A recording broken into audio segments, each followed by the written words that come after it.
Welcome to Real Talk Christian Podcast, where we drink coffee and have real conversations on faith, culture, and society. This is one of your hosts, Mark Hyde, and today on the podcast, it's a little bit of a different episode. It's just me in studio, but let's be honest, I know you guys don't want to just hear me talk about a topic all day long, so I brought in two of my friends to have a conversation all around AI. A handful, what was it? Probably about 4 or 5 months ago, we had a conversation between Fuller and I and about how Christians should respond to AI as it's starting to rear its head. And you guys had so many follow-up questions to that episode that I wanted to sit down with two of my friends who are both very engrossed in the AI world, both from a pastor standpoint, but also from a software standpoint, as you'll hear, did I use that right? Do two different hears. here in just a little minute. So in just a little bit, we'll have one of my best friends, Ryan Coatney. We know him as Coat. He's been on the podcast before a couple of times talking about how to keep the awe of the gospel front and center with our kids' life, and also as the founder of Cross-Form Kids. And then we also have Pastor Erik of the Journey Church down in Nashville, which actually was a church plant. They started a Christian school that Coatney is actually the headmaster of. We'll jump into that here in just a little bit. But I did want to say that if you are new to the podcast, we are so excited and glad you are here. A lot of times, Fuller and I have a lot of banter before we get going in the show, but this one is beautiful because we get right into that conversation right away. If you have been here for quite a while, we are so glad you have joined us as well. And if you have not joined us over inside the RTC Facebook community, make sure you do that, because here's the deal, all right? You know, I was listening to a sermon the other day, and they were talking about the fact of, you know, when a lion is trying to actually find its prey and its food to eat, it doesn't attack the entire, let's just call it the gazelles for right now, right? It doesn't go for the heart and center. It tries to separate the weak ones from the herd, and then they attack the weak ones. And we know that Satan is like a roaring lion, seeking whom he may devour. And a lot of times, it's the out-fringe Christians that are not involved in community that are weak links, because we are not called to be lone wolf Christians. We are not called to do life alone. We were called to do life in community. And we know that so many times it is really, really hard in today's day and age to find a community to call your own. And that's the whole vision behind the RTC online Facebook community. So make sure you check out the RTC Facebook community, and don't be a stranger over there. Feel free to just, stalk for a little bit and see what type of conversations we have going on. But we also want to make sure we don't make that group suck as well. And how do we not make it suck? We actually post inside of it, and we actually engage with what's going on. So whether you are new to the podcast or you've been with us for a long time, I hope to see you over there in the community. And just like always, if you are listening on Apple Podcasts, make sure you leave a rating and review. That's the best way people find our podcast. And if you listen on Spotify, make sure you leave a rating over there. And this one is actually, we have this one on YouTube as well, so you can see myself, Coat, and Erik talking through this conversation. So if you're listening to it after you're done listening, because we want to get that download, make sure you head over to YouTube and watch the video over there as well. So without further ado, we love you guys. We're so glad you're here, and let's enjoy this conversation all around the rise of AI and its impact on the Christian life. Well, guys, a few months ago, we dropped episode 271 called Artificial Intelligence, Ethics, and God. What should Christians think? And in that episode, we talked a lot about how it's not necessarily just the tool itself that makes something bad, but rather it's how you use that tool. Well, since that episode released, it seems like more and more is changing with AI. Google searches are down. People are reading fewer and fewer articles to learn, primarily around the faith. And instead, people are now asking AI the big questions and relying on those responses to shape things like AI to learn about, as I already said, the things of the faith. And as this world is constantly changing, you better believe that AI is only getting bigger and bigger and potentially badder as well, and most likely will become one of those big resources of people's quick answers to their big questions. So today, we're talking with two pastors, Bible teachers, thinkers, and one of my best friends around this idea of how we can actually use AI to actually shape our minds and our kids' mind around truth. So Erik, Coat, welcome to the podcast, guys. Yeah, man. Thanks for having us. Appreciate it, man. Excited to be here. Dude, awesome. Well, Erik, I'm going to let you introduce yourself first, because by this time, if people have been around the RTC universe, they're probably thinking, oh, dude, they got that Coat dude on again. Hold up. So we already know and love us some Coat. But Erik, give us a quick little rundown about yourself, my friend. Yeah, happy to. My name is Erik, married, 3 children. My oldest, Caleb, went to be with the Lord about 5 years ago. Have 2 daughters. We are Nashvillians, born and raised. We're OGs. We're not transplants.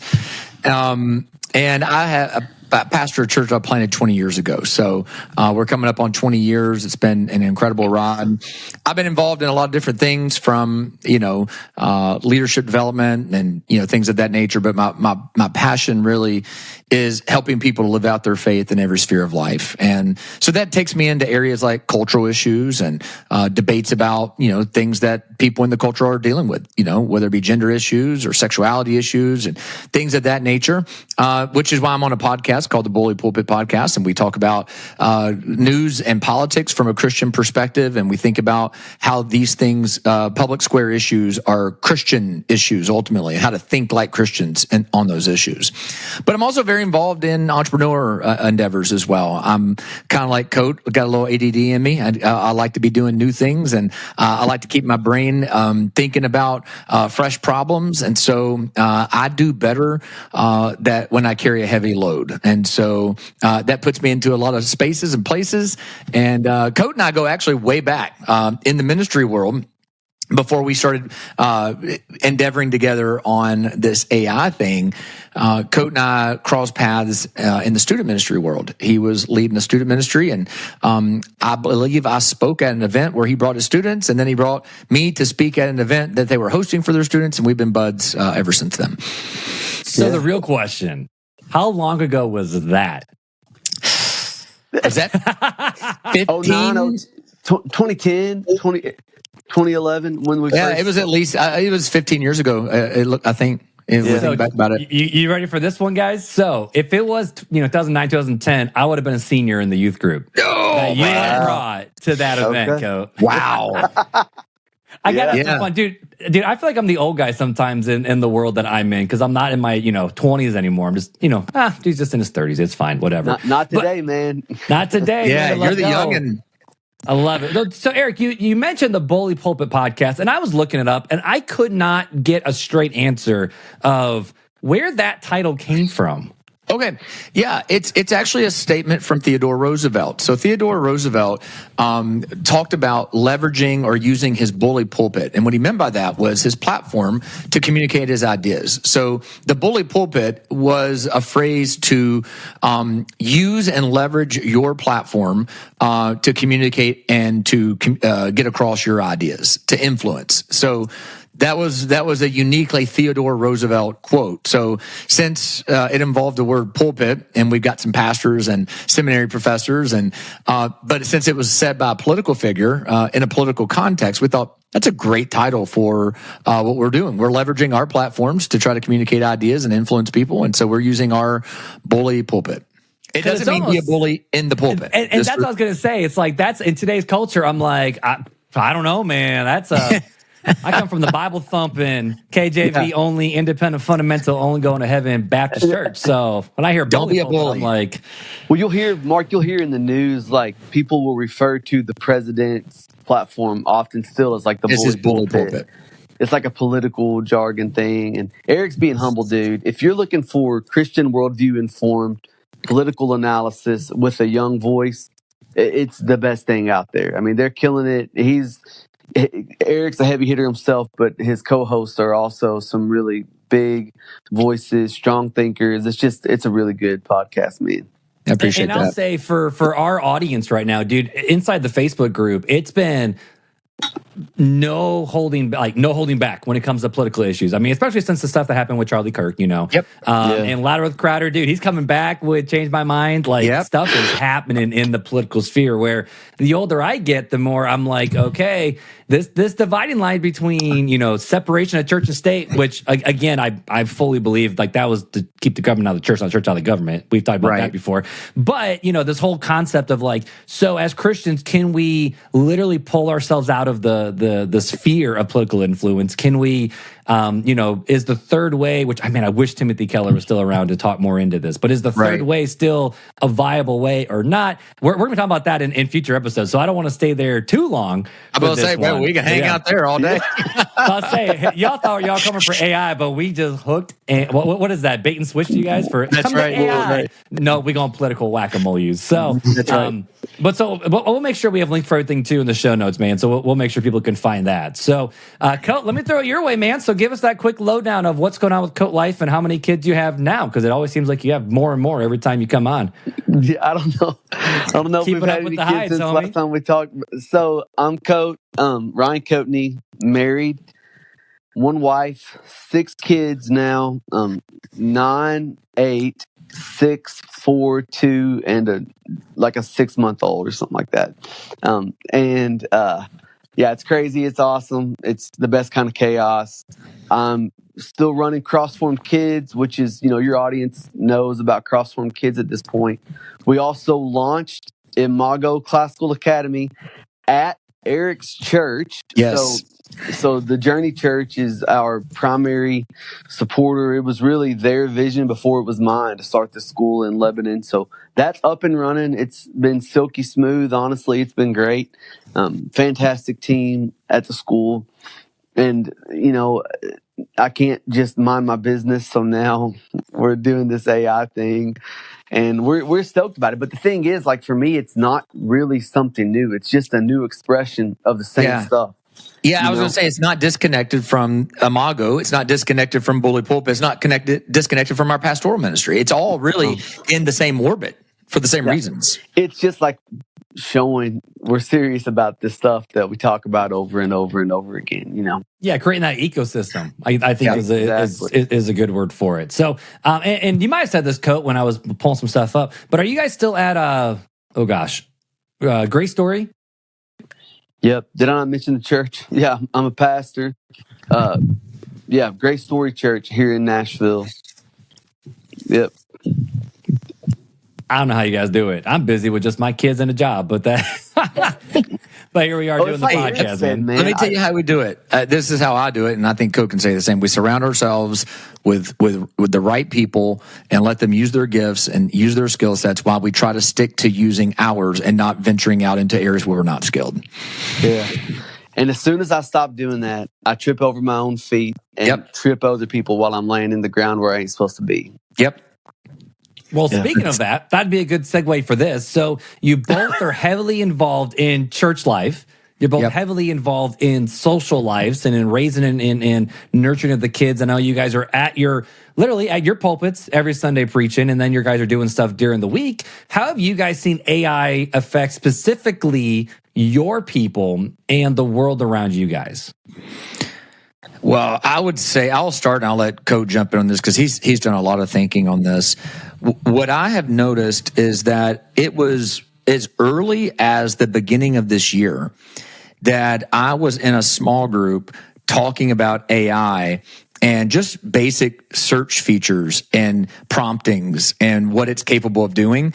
And the majority of the people at the table had heard of AI, but really didn't have any idea what it was, how to use it. They thought it was cool that you could tell it to write you a sermon on Ephesians 2 in the voice of a English Puritan, that kind of stuff. I don't think anybody at the table had any concept of the way that this kind of technology could be integrated into every sphere of their lives personally and how it's going to be. And so I think what's happened rapidly, very rapidly, in the last 8 to 16 months, right? Different people have adopted faster and been on top of it. But I would say it's a very small window or tip of the spear of people starting to wake up to realizing this is here to stay.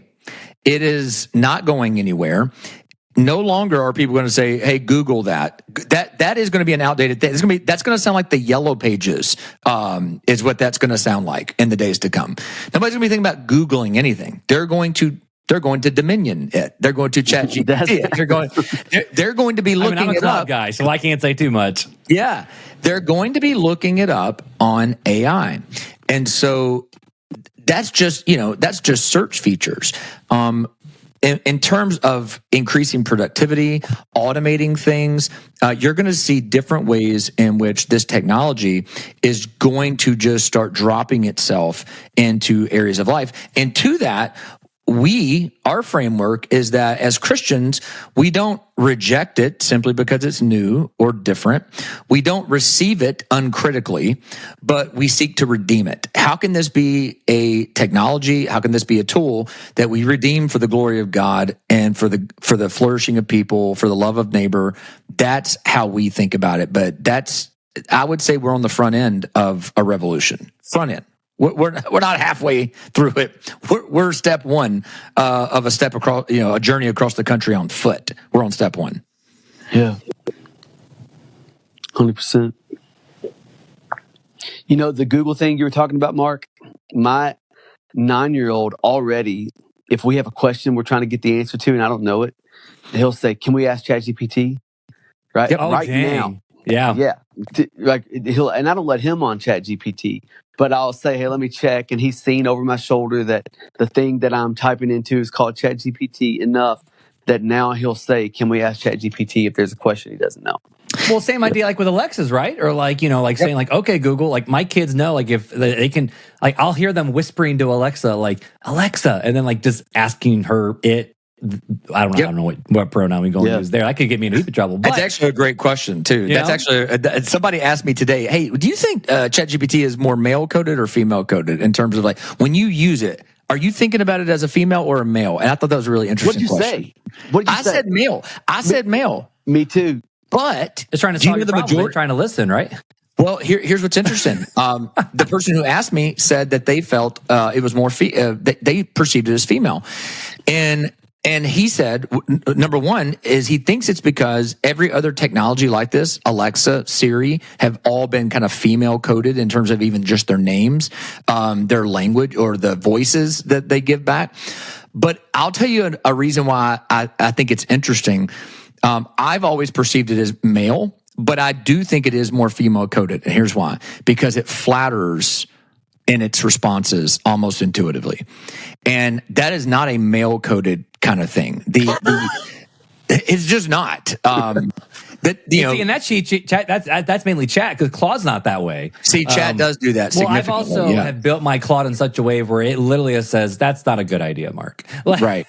Congratulations, man. That's tough to pull off.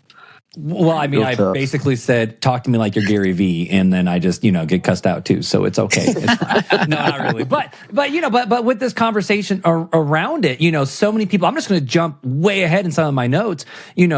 Is this potentially a problem then for people surrounding themselves with, because In Proverbs, we see that we're supposed to surround ourselves with wise counsel because there's safety in that. Do you think that as pastors with your guys as people in the church, are they more likely to hit up ChatGPT than talk to their small group, ask you guys as a pastor, go read the books?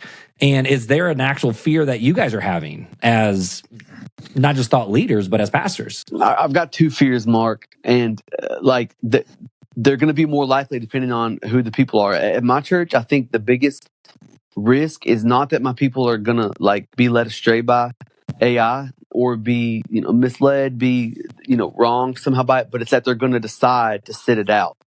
So I think that's the one fear is that they're going to sit not use it. You mean? Yep, just sit it out, man. We're going to sit this AI thing out. This is the point at which we go ahead and adopt our Amishness for life. There are people. I think that's one side. The rejected framework. Exactly, like Erik said, reject, receive, redeem. So I think that's one side of it. The other side is, of course, that people are going to be more and more misled over time, but that's a different demographic from my specific church. So I don't want either one of those two things to happen.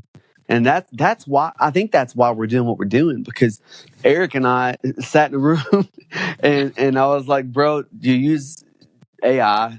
"Yes." "How much?" "Quite a lot." "Do you want to save civilization?" That was that's how the conversation went. That is the most Coat thing I've ever heard. Yeah, well, and it's true, because the reason that I framed it that way is because we can't sit it out. If we sit it out, then secular ideology wins by default.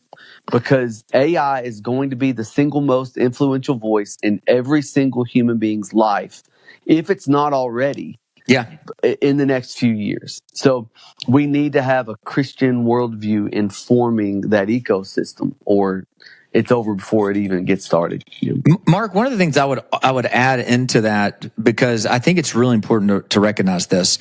Our generation, and I'm going to throw you into our, okay? So you're in the 30s. That's fair. Okay? That's fair, homie. That's fair. Our generation grew up where you still, had card catalogs and libraries that you visited, and you had to look up where the book was. And then, technology started adapting, and then you didn't need a card catalog. It was all on the computer. And then really we kind of gotten away from libraries, feel like an ancient relic of the past, because now books are so available in so many different forms and immediate. I can listen to a book on audio. Heck, I can even check out a book via audible library, and so here's the thing. And then we went to the internet, and then Google rose to prominence, and the Google search, and all this, data available to us, and all these articles, and all this information and knowledge. Well, we're living to see the card catalog all the way to ChatGPT cycle. Our children and our children's children are going to be born and raised in a world where AI is just like the air they breathe. Mm-hmm. Like, think about that. They're going to live in a universe where it's not just chat prompts, but it's going to be integrated into every place they work. It's going to be how they order their food. They're not going to be talking to humans most of the time. They're going to be having an AI bot taking their orders.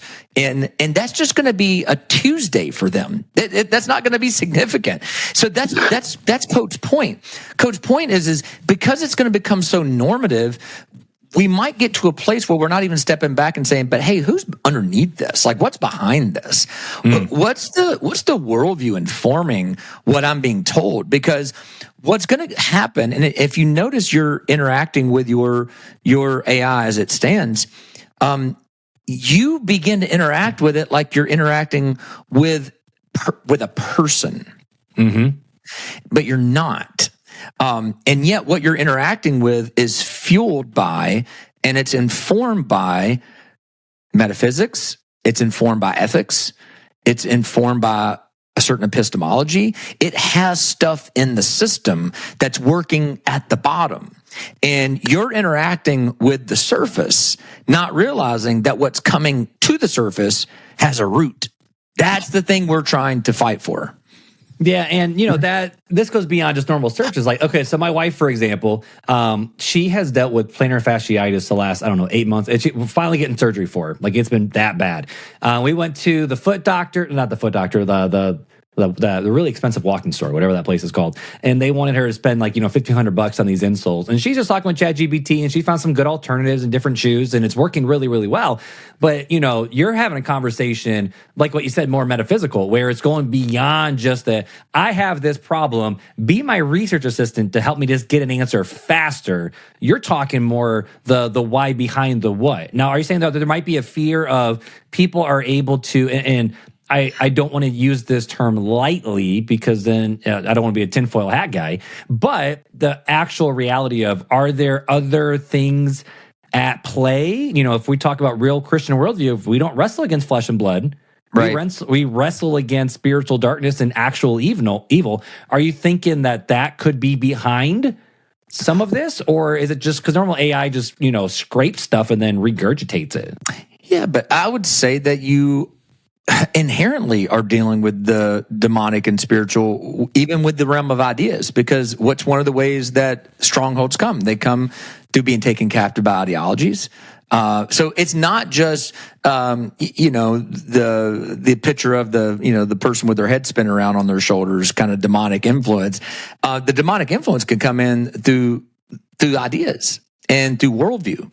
And here's the issue with, typing in, for alternatives for your feet, is what happens naturally and intuitively for an individual, any individual, is the more I go to this source and I find it to be a practical help to my life, what does that do intuitively, inherently? It keeps you coming back to it. So yeah, you may be going and saying, "Hey, help me make a grocery list," right? It's not going to be like, "Have you thought about reading Karl Marx?" Like we're not, But what are groceries? Yeah. What are groceries really? Jordan B. Peterson coming in hot, coming in clutch. Yeah, that's not really the issue. The issue is after you've gone to ask for a recipe and for a grocery list and to help you organize your room in the best possible way based on the dimensions and the things you have in it. And, all these little things that seem harmless, meaningless. What's happening though is you're developing a feedback loop in your own habits, which is I can go to this thing and it's trustworthy. And I would argue that not everybody who's going to use platforms like this have their baloney detectors on, are marked by wisdom and discernment and spiritual maturity. And that's where the danger comes. I'm not worried about Coat searching for things and going off track. I'm not worried about you, Mark. I'm thinking about the majority of other people, many who are even self-professing Christians, who don't have this good system in place theologically, a good solid worldview, a good, as my country way of saying it, a good baloney detector where the red flag goes off and goes, that's my concern as a pastor. Yeah. And, I was thinking about this when we were at the beach this week, Mark, and you guys have all experienced this, but my kids were doing it where you're standing in a spot and they're playing and they think they're standing still, but then they realize like 30 minutes later, they're now 50 yards down the beach just without ever knowing that they're moving. And I think that's the way this is going to work. It's like we think that even within one chat, bro, you can tell it how to act. And within, 4 or 5 conversations, it's gotten off track in what you've asked it to do. We'll take that and multiply it by 1,000,000 when it comes to worldview. It's just slowly moving you in the direction of its own assumptions. And you think about like, what are the assumptions? Well, Mark, you're a Bible man. What does the Bible say? What does James say about the tongue? Right? It's a fire. Can't control it. That's right. The whole body. Control the tongue. You can control everything, right? Mm-hmm. Well, that's all these AI bots are. They're just a big tongue, right? That's programmed to imitate the totality of human speech across all of recorded history. Like every utterance that has ever been recorded digitally, basically, they call it dog fooding, like dog fooding it to these language models so that it can predict what's going to come next. So what's it going to predict? Well, it's going to predict what our tongues do, right? And that's sin and lie and gossip and slander and all those things. So basically, we're just turning sinful human speech into an algorithm. So it can't not move us in a bad direction over time. Yeah, so let's lean into that a little bit. I mean, obviously obviously you guys know I love Dominion. I help you guys do a couple little things here and there. But with Dominion then, what's the goal? Because it's not like everybody's going to have access to this. It's not like you're going to be able to defeat, because it's all built on AI and LMMs and things like that. So you guys created this tool, created the software to help us still, fight for our Christian worldview, still fight to be able to do these things, and still, find the best shoes to help my feet. But that's right. So the vision behind Dominion makes sense, but to launch it and to get it into people's hands, what's been the process for that? Well, it has a name. And his name is Brandon. He ain't here right now. Brandon the Brains. Yeah. So when Erik and I were talking, it was like, do you want to say civilization? And then yes. And I know who we need to call. I know a guy who's the Clark Kent of this type of thing. He is so Clark Kent. That's exactly right. And he was vacationing with his wife. Graciously picked up the phone, and within 2 weeks we were sitting in a coffee shop. Yep. Planning this thing out. So Erik and I don't know how to build an AI, but Brandon does, and so he's been killing it, getting this product ready and making sure that it can do the things that we're promising it's going to be able to do. And I would say too, Mark, the thing that we've been, the name is dominion, right? And the whole idea is to bring AI, like everything else, under the dominion of Christ, right? And under the dominion of the lordship of Jesus, which means it needs to tell the truth. It needs to help human flourishing. It needs to do all the things that dominion is meant to be under Christ. And so, we want to see this go far and wide. I would love to see a day where dominion is adopted by universities and schools that are Christian, because they want to protect the truth as well.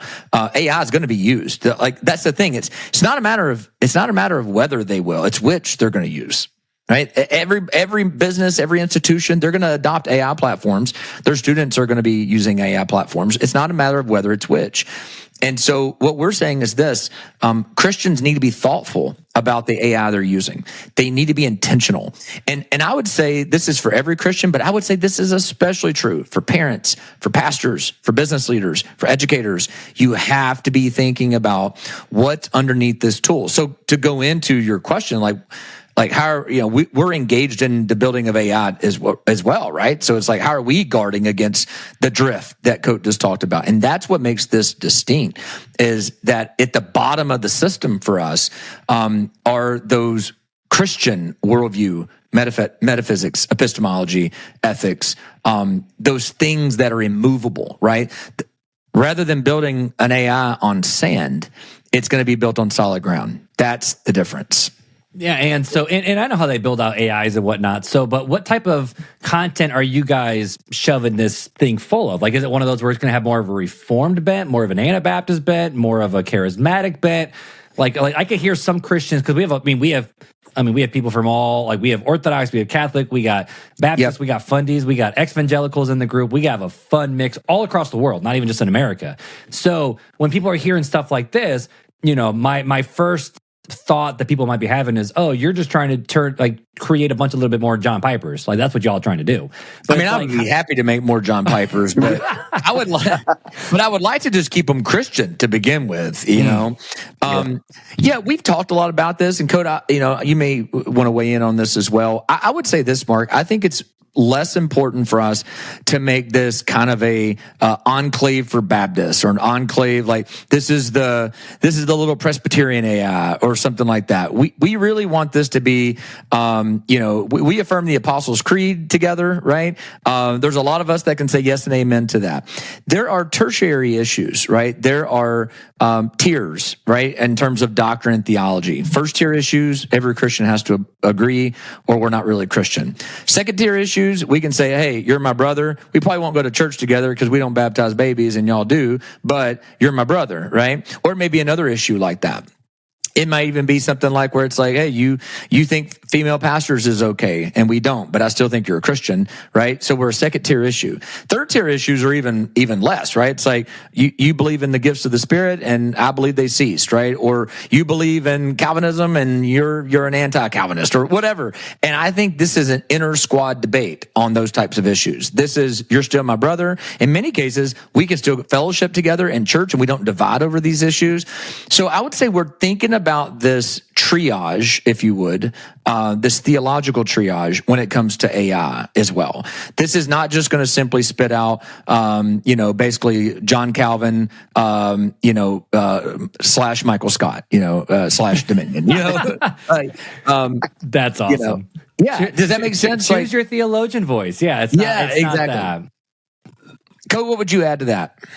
Yeah, well, just, that's 100% accurate. And Erik and I, thankfully already had to deal with this, because Erik leads a church and I lead a school that is a ministry in many ways of Erik's church. And we even parted out the tiers differently for the school than for the church, right? Yep. Because it's a different animal. And for Dominion, like, it's going to be parted out differently too. And I would say this, Mark, like, if you have a high view of Scripture, if you believe the Bible and you can say that without reservations, then you'll be happy with the way that we've governed Dominion's outputs. But I'll say this too, and Coat, like, you can add to this or sharpen it even.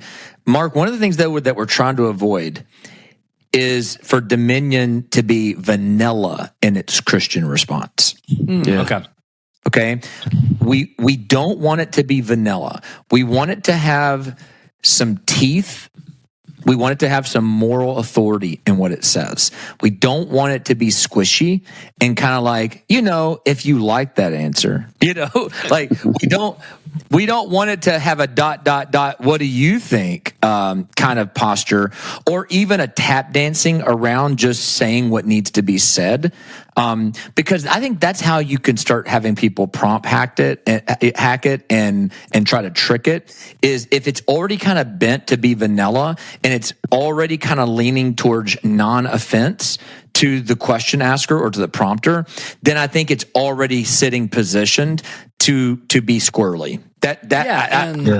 So with things like dispensationalism versus covenant theology or pre-trib, post-trib, all those different types of things, is it more of just here's the different views and here's like kind of what ChatGPT would do anyways? Or is it more of I don't know, because I've heard from pastors, like the church I go to is more dispensational. They are pre-trib. And of course, they had a sermon this past 2 weekends. We're talking about that. And the pastor, who's good buddies of mine, I was in the car with the kids because we were trying to disappear quick. Not because of the sermon. Could be at a birthday party to go to. And he found Beth and goes, "Hey, how was Mark during that sermon?" Because he knows where I'm at with things. So like we're great buddies and we joke about it. But he goes, my job as a pastor is not to provide with 1,000 different answers. It's to provide clarity. Yep. Even though he goes, you might disagree with where I land, but my job isn't to go seminary professor mode. It's to go pastor mode. Yeah. And so is that kind of the same with Dominion, where it's like we want to give you some teeth, but then here's other ideas? Because ChatGPT is still ChatGPT, so it's going to kick out ideas. Yeah. So the only people who ain't going to like it are specifically dispies. Charles Ryrie ain't going to be using it. I'm just kidding, man. Look, like it's clear. It's the same theology that holds cross-formed kids together is holding Dominion together, in the sense that we have a very clear way of interpreting the Bible so that it reflects the structure, right? Because here's the thing, like, I don't know how familiar you are with Aristotle, but Aristotle had this very good point that everything that's real, right, has both structure and content. Everything that's real has both structure and content. And so we're giving the theology of Dominion both structure and content by feeding it catechisms, not denominational catechisms, but a biblical narrative-based catechism so that it can see the whole storyline of the Bible and interpret all these questions in an orderly and structured way. And then we're giving it, like Erik said, the creeds. We're giving it, like, Mark, you're familiar with when I say classical theism, right? What I mean by that, which is those invisible attributes that Paul's talking about in Romans chapter 1. Right? We're giving it a structured way to think about those invisible attributes, the things that every single human being either knows about God or suppresses knowing about God. Kind of like the C.S. Lewis idea where it's like everyone's got a God-sized hole in their heart. I think that's C.S. Lewis, right? Yeah. Yep. So we're giving it that biblical worldview. We're giving it that theological kind of classical theism worldview. And then this is pretty potent. We're giving it traditional logic.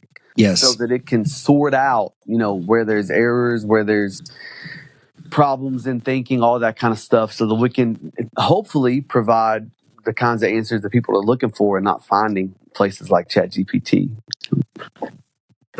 But it's not going to be, a Southern Baptist, only platform. You know what I mean? No. Like, it's not going to be niched down to a place where it's like, if you are a Southern Baptist, Reformed, dispensational, Reformed dispensational, paid for by the cooperative program. yeah. Like, then this is the AI for you. It's not that kind of thing. And I hope that doesn't happen. I hope there's not we don't have this thing where there's like this AI for every single tiny denominational preference, But yeah, man, the cool thing about it is that it's already less explainy than like ChatGPT, Claude, all those other like big name AIs. It's not, and that's important because we're doing this Christian thing. If it's also explainy, then everybody's going to hate it. You know, like it's like this very explainy librarian personality, Sunday school teacher AI. And that's not what we're providing. We're providing general purpose, powerful tool to do your work, pursue your calling, and have all that happen within the boundaries of a Christian worldview. Love it. Well, hey, before I let you guys go, because I mentioned, joking with you guys offline here as well. Like, I love Dominion. I think it's an absolute beautiful tool. I don't want this just to be a PR for just Dominion, even though I think it's proven the fact of based off the conversation we've already had about AI here on the pod, and then going, okay, so then what can Christians do? What tools can we use? And Dominion steps into that gap, and that's what you guys did. Is you guys found the gap and like, okay, we can bridge these things together for Christians. Let's do it. But there are some questions I do have around AI that some people in our community have asked. One I kind of hinted at, but I'd love to get the full answer on, and then just some other hot button type issues that people are having. So we had a comment actually left on our more recent AI episode. And it's, here we go. I found it. Okay. So I'm just going to read the question in its entirety. I'm going to throw it over to you guys and let's see what you guys have to say. So this comment said, hey guys, love the pod. Responding as a Christian artist, not full-time. I see that this episode doesn't really touch on creative side of AI too much. Artists and musicians and authors are losing so much value to AI. For me, this is not a monetary value as much as knowing that everything I could create could have been done better and instantly by an inhuman machine. How would you guys respond to one of your church members saying that? I think the culture that we're going to find ourselves in the years to come, in the society that we'll have, is going to, because of AI and because of the lack of personhood attached to some of the things that we start consuming, we will crave and appreciate and cherish things done by human creativity even more than we have before. I think that's going to be one of the things that happens. I don't know if we'll be at a place where, AI is just going to be pumping out novels that people purchase. I don't know if we're going to see AI writing movie scripts or even creating fake videos from the movie scripts that are written. Like, is there a world in which that happens? Potentially. I mean, this is a powerful tool, but I do think there will be something that will be missing from it. There will be obviously an ethos and a path, and a pathos that will be missing from it. And I think that is something that you can't ever replace with technology. Human creativity, the beauty associated with that can be mimicked, but it can't be replaced. What you got, Coat? Yeah, I mean, so what I would want to say is that the value of human creativity is not in the what sounds like your question is describing it being like in the like the quality, the evaluation of how good it is. Like that's not the thing. It's the fact that you are stepping into what God has called you to do faithfully, and you're creating, just as He created, genuine works that reflect your heart and your love toward Him and others. So that value can't be erased just because AI can put up a cleaner, tidier version of the same thing. And the other piece is, like, all throughout history, we've had some of the greatest artists creating their work through the hands of others. So, this is a little bit of a trite example, but Michelangelo didn't paint the entire ceiling of the Sistine Chapel. He managed the painting of the ceiling of the Sistine Chapel, right? Like, that kind of art has always had a place, and I don't think anybody thinks less of Michelangelo because he had some helpers who were doing some of the hands-on work, and I hope people don't think less of me because I have helpers doing the hands-on work right in the areas where I'm called. So I think we're just going to have to think differently about the way we go about accomplishing our callings. But if we can do that, if we can step back, then I think we'll find fulfillment. Go ahead, Erik. Yeah, something too that, Coat, something you made me think about. Think about chess. To watch two grandmasters battle it out in chess is more beautiful than watching two engines go against each other in chess, right? And by two engines, I mean two computer automated, AI automated engines that basically are saying, here is the right move mathematically. That is less beautiful than watching two people have to do the rigorous work of thinking and game theory to defeat their opponent. However, those engines are used as tools to sharpen and shape the grandmasters in their preparation.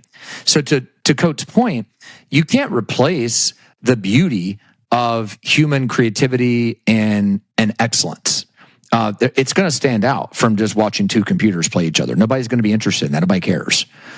But for Magnus Carlsen to prep for a world championship match by playing against an engine and, searching the engine and, sharpening himself with an engine is using a tool to make him better at his particular craft.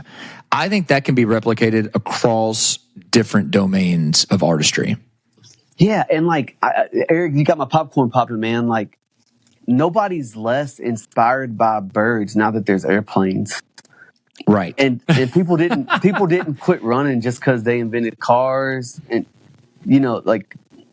there's been lots of times when some aspect of human life has been improved upon by a machine, but we just keep on doing the thing because that's who we are. We're human beings, and it's our calling. And in the end, again, the calling is for us to have dominion over this tool, just like we do over everything else inside of God's creation. So we're going to find our meaning and our purpose in how we go about that.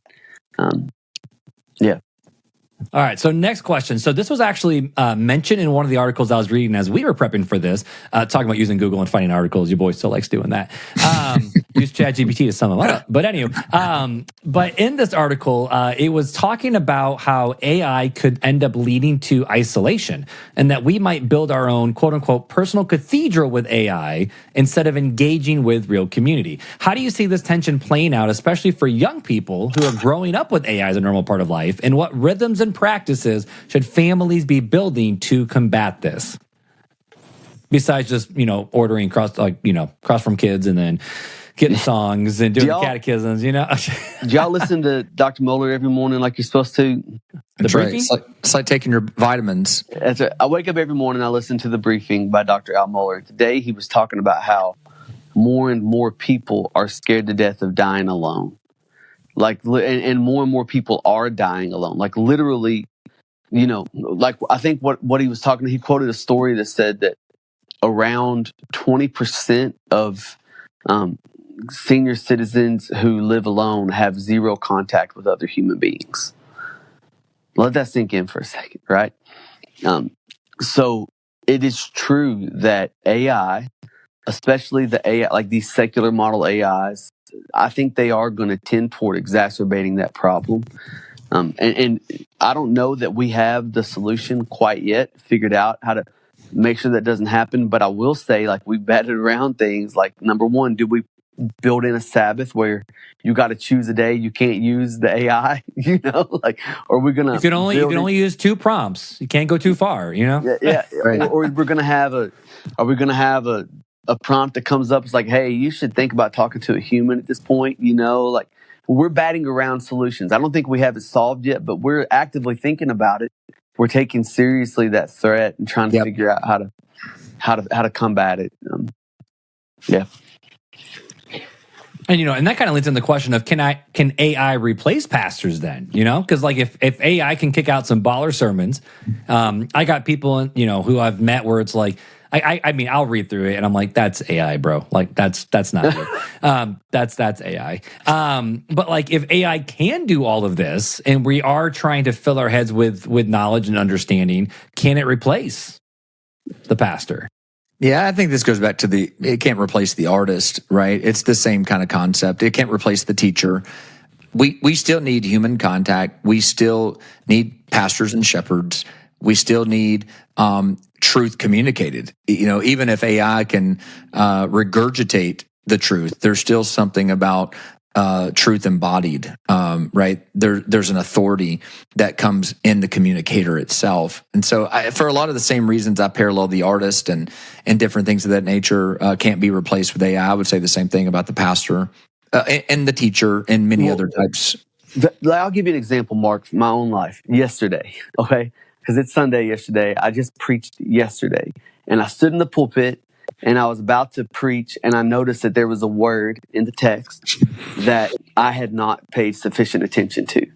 Right there in front of me, it's been there the whole week, the whole time I was prepping, and I did not pay enough attention to know exactly what was going on with that word.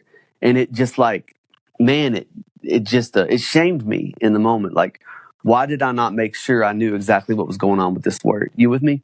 And I think that happens I assume that happens in pulpits across the country, like that there's not just a word that we're not paying enough attention to, but like the text in general is not being addressed with significant enough attention. And AI, what it can do is it can make that unthinkable for pastors.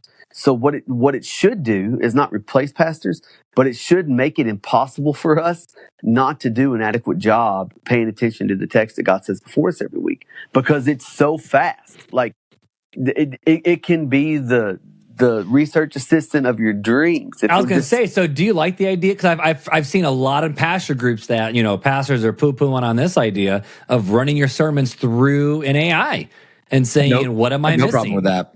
No, man. I have zero problem with that. I mean, here's the thing.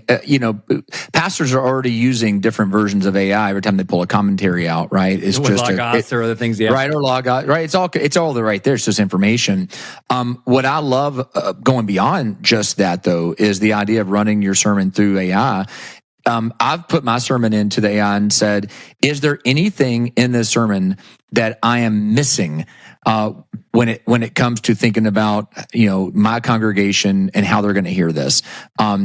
Is there any application that this text would draw to that I don't emphasize? Is there any person, if you're a person showing up who hasn't been to church in 10 years, am I using any words that I'm assuming they understand? Like, I can prompt it with so many things that all of a sudden it kicks back things. I'm like, whoa, yep, I gotta adjust that. It doesn't write the sermon for me, but it can sure help me to sharpen it. It can really help me to tighten where it goes and to think outside of my own constraints. That's the benefit. It helps me think beyond my own constraints. And we have to choose to use it responsibly. Like, think about it. If you write a book and it's published by a major publisher, someone else is going to give you line edits, right? They're going to go in. They're not even going to show you. You're just going to find that when it's published, some of the lines that you wrote are a little bit different. Right. Like this could be better, or you're just going to see that. That's just a fact of life. And so having AI assist with smoothing your lines or having a few things kind of, catching gaps, like Erik said, or helping you reword something, I think that's totally in bounds. Now, if you pop in a text and say, give me a 25-minute sermon on this text, right? That's irresponsible. That's the same as just jacking, someone else's sermons and preaching that, which exactly. Well, we have a lot of pastors doing that, sadly, too, across America. Yeah. Exactly. One of the things that I think can be so fun, though, like you can get so creative with how you use AI. You can put your sermon into it and say, here's my sermon for Sunday. And of course, all the other prompts I talked about you could do. But you could do something also as fun and as simple as saying, okay, what's a great G.K. Chesterton quote that could fit in this, like that would fit in somewhere in a sermon like this? Or hang. You see what I'm saying? Like and look, it'll give you some G.K. Chesterton quotes, and likely what it'll do is say, at this part of your sermon, this reminds me of when G.K. Chesterton said this. And if you like it, it's awesome. If not, it's like, oh, okay, well, none of those really were great. But I mean, I did that with Bonhoeffer. I tried to sneak Bonhoeffer in anywhere I could, so I feel that. I think there is really a place for that. Like, here's another thing. If you like the style of, say, somebody like Doug Wilson's satire or humor, like, some of Doug Wilson's wittyisms, right? You could literally put your sermon in and say, if Doug Wilson was going to deliver this sermon, what's some wittyisms that he would draw out somewhere? You don't even have to ask for it to be a quote from him. You could just say, help me to think through this, where there could be some, again, it doesn't mean you have to go through a whole sermon where it's nothing but sarcasm coming out. It gives you so many angles of things that helps you to just think through, knowing your congregation, your context, your personality. I think it just becomes an incredible tool that you can maximize if you redeem the technology. Dude, just the other day, I had this interpretation of a text, and it was a little bit novel in the sense that I was like, I really think this is what's going on, but I haven't heard somebody say this before. I was like, so here's my Mount Rushmore of Bible scholars. I gave them the names. I said, give me the analysis of this interpretation from each one of these 5 points of view, right? And you know what I did? I threw that interpretation away. I was like, there's a reason you ain't heard this one before, Coat. Well, it's going in the trash. Yeah, and it was truly helpful to so, yeah. No, that's dope. I do feel some people squirming, though. I feel some people really squirming, where it's like, isn't that taken away from the Holy Spirit leading or from proper study? But it's more of going back to, again, it's how you use the tools. Like, you could be mad. And I will say, I had some profs who refused to let us use Logos or Accordance or anything. They said, no, you better hit them real books with them real paper, like when we were studying for our sermons. The other ones where it's like, let's use Logos in class right now. Like, so there's always so many different people across, I don't want to say the party lines, but... Well, and this is what I would say too, Mark. For those who feel that strong of a conviction on it, then Dominion won't be for you. Like, I'm okay with that. But here's what we know. The vast majority of people, including Christians, are going to start using AI regularly, daily in their life. The question is, which tool are they using and what's at the bottom of that tool? That's what we're trying to solve. Yeah. And bro, you know me, Mark, I hand grind my coffee. I do things slowly on purpose. We went back to the V60 though this past week, though, homie. Just so you know, not because of you, but we went back to V60. We went back to it. But I'm just saying, I have the personality. No, I do not hand grind nothing. No. Yeah, I have the personality of these guys that are thinking they want to sit this out, but we cannot sit this one out. It's a civilization defining advancement, and we have to make sure that there's a Christian voice helping to guide it and shepherd it. Yeah, and with you guys as pastors, you have a responsibility to do that. And, an action springs not from thought, but from a readiness for responsibility. That's a Bonhoeffer quote that I put our entire transcript into and said, give me a Bonhoeffer quote to fill in this space. And so I just did it. I just did it, Eric. We found a Bonhoeffer quote to fit the theme. This is the beauty of it. That was dope. Yeah. And I could have claimed that myself, and none of y'all would have known. Yeah. The Holy Spirit still has to guide you in whether or not you put that in there. I mean, every pastor in the world has Googled for a sermon illustration at some point because they couldn't think of one. It's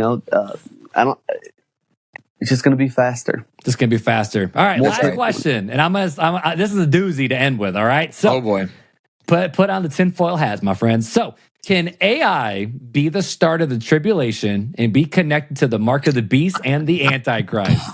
Because Sister Jean probably think about that. Well, actually, no, she passed away. Sister Jean is no longer cheering on Loyola Marymount. But some grandma in the church probably thinking that. Yeah. I'll let Erik answer. Oh, thank you so much.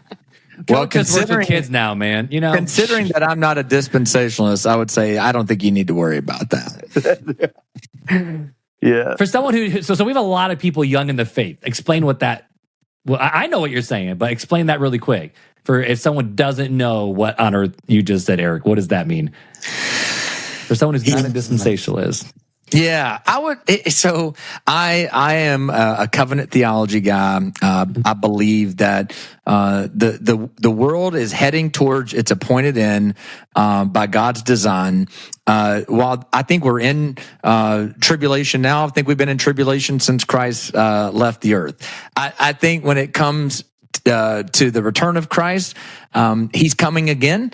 And I think when he does, it's game, set, match for Satan, sin, and death.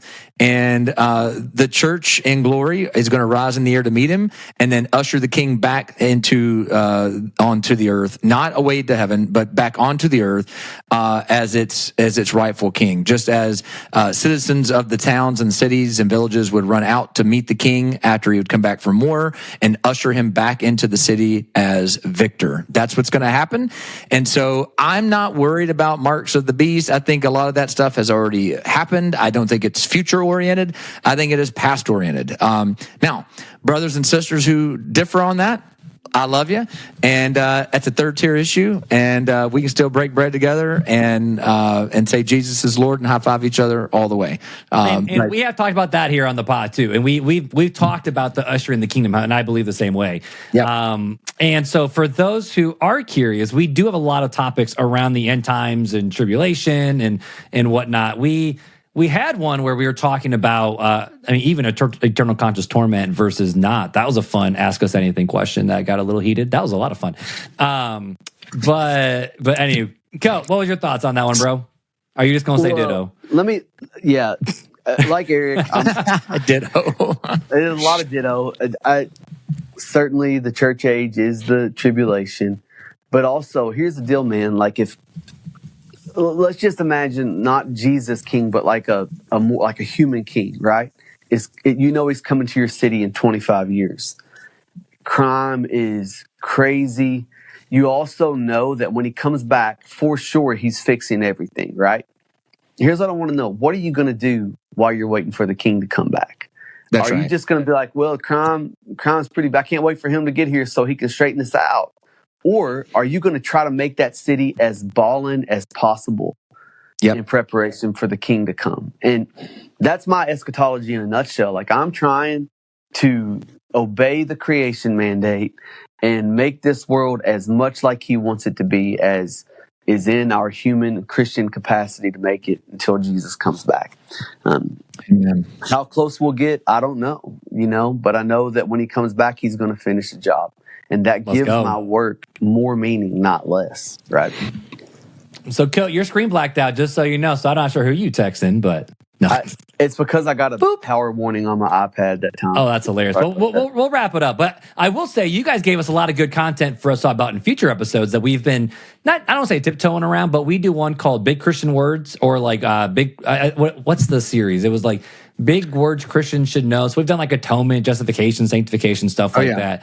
We might need to do one on dispensationalism versus covenant theology, because that's a big one, especially around the whole idea of Israel. Erik could be a great guest for that one, man. Yeah. You going to bully me with that one too? Put a target on my back.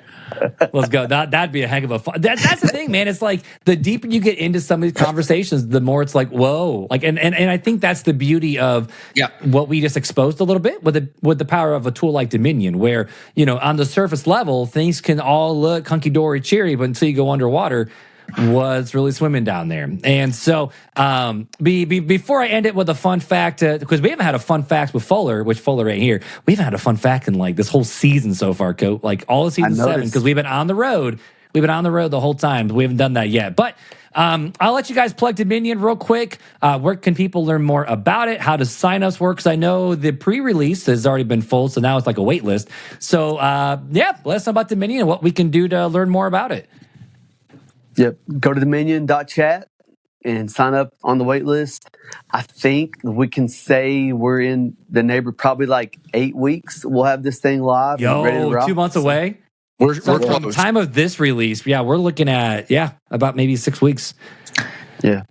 Okay. So I would say be looking, by end of November or into December, right? So before the year's over, this thing will be live. Yeah. And just for people, if they're waiting, they're getting their budgets ready or whatnot, do you guys have that special magic price number on it yet? I think so. Coat, do you remember what we decided was the total? The real price, and then the $2 extra for Coat? There's three. It's going to move in 3 phases. The first phase is $8 a month. After that, it's going to move to $15 a month pretty quickly. That first phase is very short. And then eventually $20 a month, I think. And what do you mean by phases? You mean like time frame. So if someone locks in that $8, like it's going to be grandfathered in the whole way. Dude, that's cheaper than ChatGPT Pro. Yeah, way cheaper. Yeah. Basically, and that's like limited goal, number, right? All the benefit of ChatGPT with the guardrails, right? That's the idea for cheaper. I think it maybe like the first 1,000 users get $8 a month for live, and then it's $15 a month, and then eventually we'll come out with a new version that will be $20 a month. That's dope. So basically, go to Dominion.chat, hit the join the waitlist button, fill out the form. You'll get information about when it's actually launched and how you can sign up and all that kind of fun stuff. Exactly. Yep. Love it. Well, dude, so Erik, I know you're new to the pod. Coach, you're not. So for the last 7 years, that's a lie, 6 years. We're in year 7 now. We've always ended the show with a fun fact with my co-host Fuller. And he's only repeated it once, I think, Coat, once or twice. Now we can use AI to be like, hey, have I done this fun fact yet? And they can do the whole thing. But bro, I got a fun fact to end today's show on, and because Coat, I found someone more anal than coffee prep than you are. All right, let's hear it. You ready for this? Obviously, so I'm not sure if you knew this or not, but did you know that Beethoven was obsessed with coffee? I did not know that. Not even just obsessed, but, and this may surprise you, but the infamous composer Beethoven loved coffee, and he was apparently quite obsessive about it, using precisely 60 beans per cup, and would spend time counting each and every bean out. So homeboy didn't go by weight, he went by bean. I like it. Awesome. I do like it. Go listen to Beethoven. Good choice in coffee. Yeah. I'll say life's too short for bad coffee, man. Yeah. Life is too short. 60 bean cup tomorrow. Yeah, tell us how the 60 bean cup went, but then you got to tell us, how fine the grind was and all that kind of fun stuff too. Yeah, but you know the game, my friends. Well, either way, guys. So Erik, it was an absolute pleasure getting to meet you, and Coat, just like always, man. Thanks, love buddy. you. Thanks for being on the podcast, guys. Thanks for having us, bro. Good to see you, Mark.